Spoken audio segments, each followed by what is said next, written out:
It's time for Minutes with the Mayor. Thank you to Mercantile Bank. They are bringing this segment to all of us. And thank you to Mayor Linda Moore for sitting down with me yet again to always talking about interesting stuff. There's never a dull moment. Never a dull moment. Which I really enjoy, and I think it means that we're moving and shaking here in Quincy. That's right. Okay, so I watched, I didn't get a chance to actually sit in because I was traveling for my kiddos' sports, but I watched the city council meeting last night. I watched the announcement that took place earlier in the week, which is pretty exciting.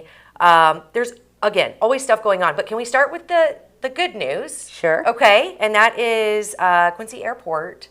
Go ahead, I'll let you spill it. Yeah. Last Friday, we got notice that the Department of Transportation issued the order that we will change carriers at the Quincy Municipal Airport or Quincy Regional Airport. Contour Airlines, which will have 30 passenger Embraer jets, will start November 1st. Woohoo! Earlier if we can get them If up possible. and operational. Yeah, but definitely by November 1st. That is so exciting. So we're excited. Yes, okay. So what that means for the regular passenger, what I used to call puddle jumpers, which obviously not my first choice, that's no more? No more. Okay. After October 31st will be the last day that we will have puddle jumpers. Okay. So we have a 2-year contract with Contour. After the 2 years, we will probably open it up again to see if there are any other bids. And that's when we could add additional service to other cities as well. Sure. Right now, it'll be 12 flights a week to Chicago. Okay.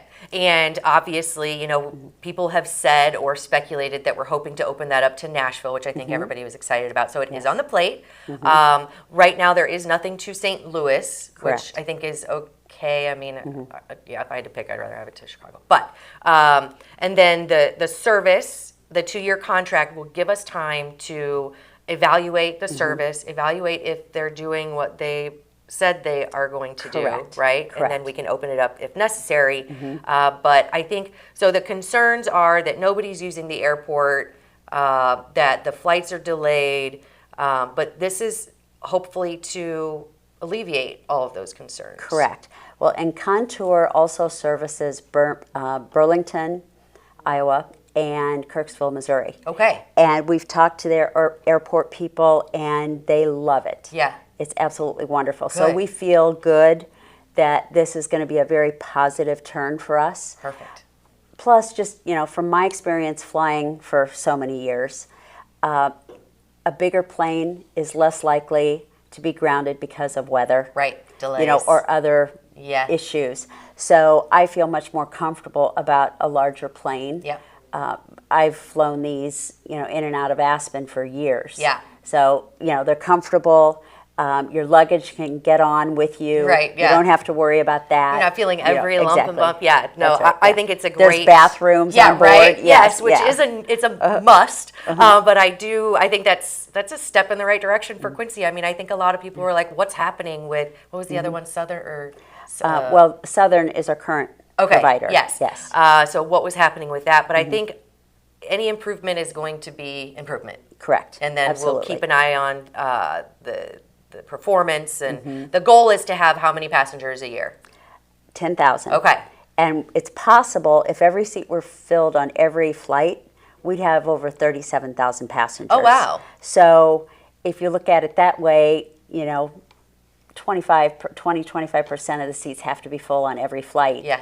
And we make our numbers. Okay. So I feel really good that we can make our numbers. We can make our numbers. Yeah, we just need to let's get those flights booked. That's They're very also cool. code share with American. Okay. So I think that will help a lot of people making connections because the flight times should work coincide. out well. Yeah, excellent. All right, well, that's great news. And then, as always, you'll have updates as we We move will. forward. In fact, Contour will be in town probably before the end of the month. Okay. And they will have a press conference and want to release a lot more information. Gotcha. But they asked us to let them do that, and we're excited that they're going to do it. There we So, go. yes. All right. Well, that is good news for the city of Quincy and surrounding areas, of course. And then also talk of sports complex. Yes. And I said we're going to start with good news. I wasn't inferring that we're going to have bad news along the way, but I think there are, you know, people have opinions on everything naturally, and when it's opened up to the public, which something like this is, because you want feedback from you know, the general public, the stakeholders in this, right? That this is something we need. Well, not everybody agrees that we need it. I do. I think it would be so beneficial for our community, and primarily because my kid plays sports, and I think it's awesome. I've seen what other communities do with sports complexes and the benefits that it brings. Now, I also understand that it's a slow process. It can be. Yeah. It would be nice if we had a major partner come to us and say, how much do I write Yes. this check for? We want to make sure we have a sports facility in Quincy. Yeah. That would be ideal. Yeah. Not likely to happen, though. So we want to explore all options. I want to know that if we go down this path and we have a sports complex, it's the right sports complex with the right mix of courts, fields, whatever is necessary in the right location, that it's going to really be a tourism driver. Sure. And it will drive not only sport tourism, but overall consumer spending. Absolutely. By people other than our residents. Yes. We have so many things that fall on the backs of our residents. Let's get some help from outside the area. Right. By bringing in some new money. Yeah, and not only that, but giving our kiddos somewhere that we can hold tournaments and games and practices without having to travel 2 hours, right? Absolutely. Yeah, all the other sports parents are agreeing with me. Oh, yeah. Yeah. Well, and I mean, it's no secret. I want a sports complex. Yeah. But I don't want it on the backs of taxpayers. Sure. I think there are a lot of people in the community who are on fixed incomes, have tight budgets, and so to raise taxes to be able to do this just doesn't feel right to me. Right. We need the right combination of new revenue streams that maybe it includes a little bit of a tax that already exists, or maybe we repurpose something. I'm not in favor of just adding a tax so that we can have a sports complex. I don't think that makes sense at all. No, and I agree with that, but I do think there are other ways to go about it. So when people hear sports complex and they hear that the city's involved, immediately they're like, oh, great, another tax, a great another expense. And I want people to know that, while it is possible that maybe we have to pay a little something, it's not that we're going to just foot the bill for this entire thing. And that's not the hope. Correct. So Correct.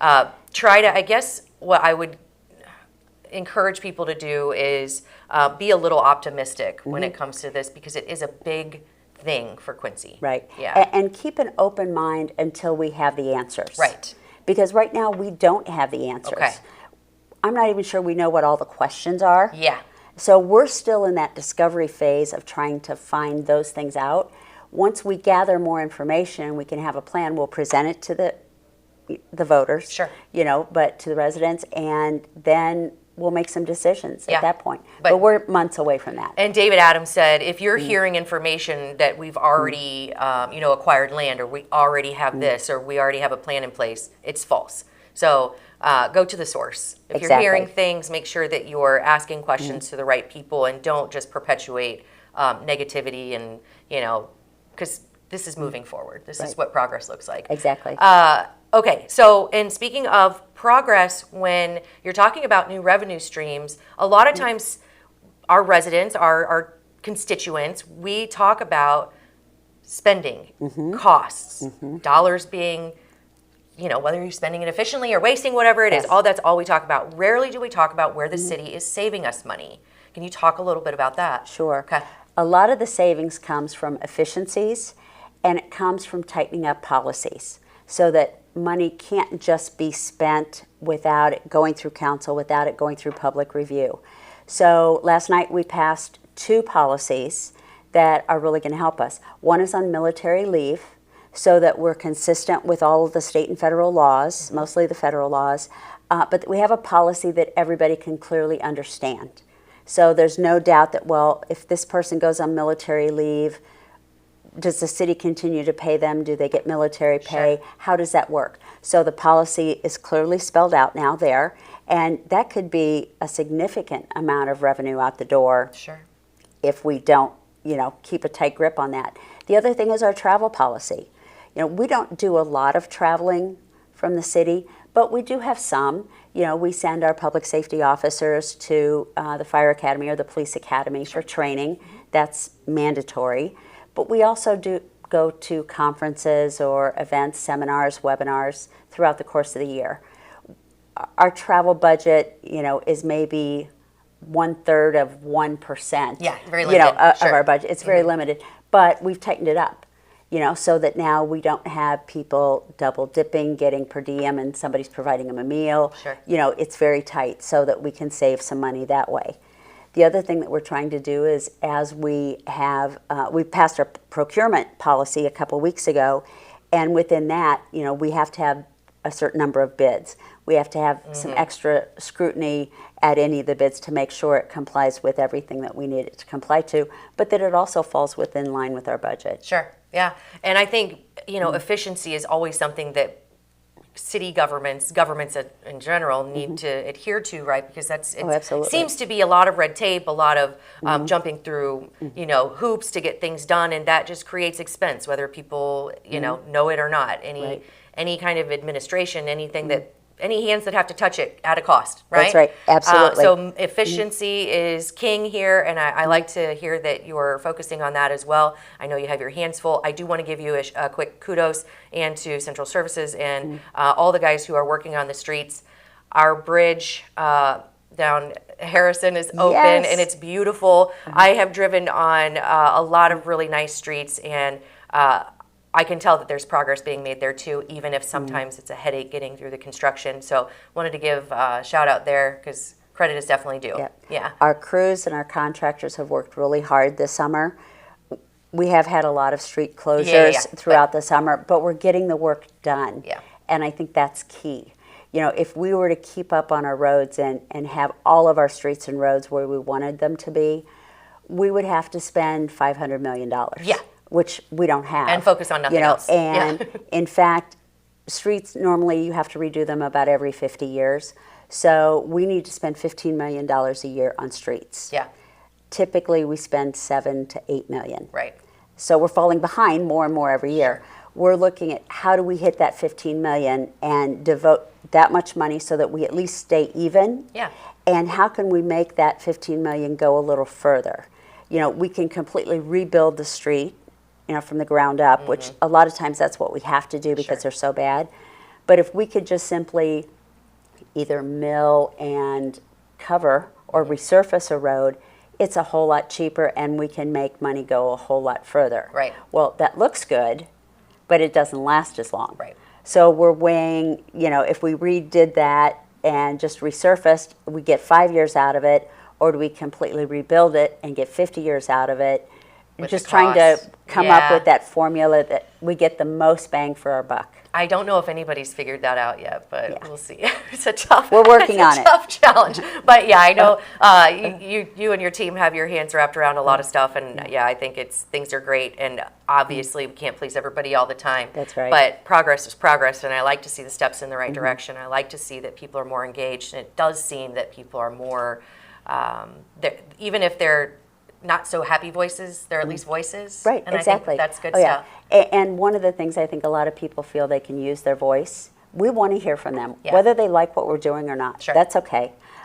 We know not everybody's going to be happy, but we want people to speak up. Right. You know, we want them to come and tell us, give us feedback, but also then when it comes time to vote, go and vote. Yes. You know, a lot of people will complain, you know, keyboard warriors will go on Facebook and tear people apart, but they won't go and vote. Right. So if you really want to make an impact, you've got to get engaged with your community and you've got to go vote. Yep, put your vote where your mouth is, for That's sure.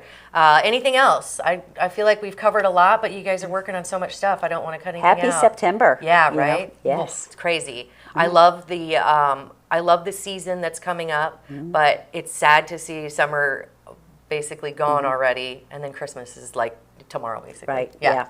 You know, there's summer, then there's soccer season, Yeah. and then there's the holidays. Right. Yes. So, yeah. Well, it's all good stuff. I mean, every day above ground is good stuff. That's and right. although we're looking at, you know, how we can improve everything, it's good that we have such a great community who is engaged, who does use their voice. But very, very good stuff. So Great. thank you so much for coming in and sitting Thanks with me. for I having appreciate me. it. Absolutely. All right. Well, until next week or the next time I see you here on Minutes with the Mayor, thank you so much. You're welcome. All right. And thank you, Mercantile. Yeah. Thank you, Mercantile. We love you.